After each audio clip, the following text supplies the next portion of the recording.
నేను మొదటి నుంచి నమ్మేదేంటంటే డబ్బు అనేది రాజకీయ నాయకులే ప్రచారం చేస్తుర్రు తప్ప అలవాటు చేస్తుర్రు తప్ప ప్రజలు విద్యావంతులు డబ్బులకు లొంగరని నేను నమ్ముతా ఉన్నా.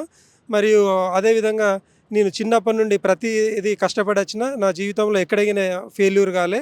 నా ఈ తక్కువ వయసులో నేను అన్నీ ఎదుర్కొంటూ వచ్చిన కాబట్టి రాజకీయాలు ఖచ్చితంగా డబ్బులు లేకుండా ఆ! ఏ విధమైన మనీ లేకుండానే రాజకీయాలు ఎట్లా చేయొచ్చో యువతరానికి చూయించాలన్న ఉద్దేశ్యం కొద్దీ నేను రాజకీయాల్లోకి ఇప్పుడు ఎమ్మెల్సీగా ముందుకు రావడానికి జరుగుతుంది. మనం ఎట్లా అలవాటు చేస్తే నాయకుడు అనేటోడు ఎట్లా అలవాటు చేస్తే ప్రజలు ఆ విధంగా అలవాటైతారని నేను బలంగా నమ్ముతా.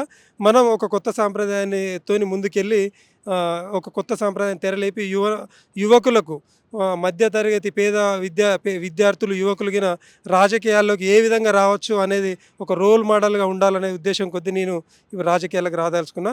ఖచ్చితంగా నాకు కాంగ్రెస్ నుంచి టికెట్ వస్తది. ఖచ్చితంగా 100% గెలుస్తా అన్న నమ్మకం నాకు పూర్తి విశ్వాసం ఉంది.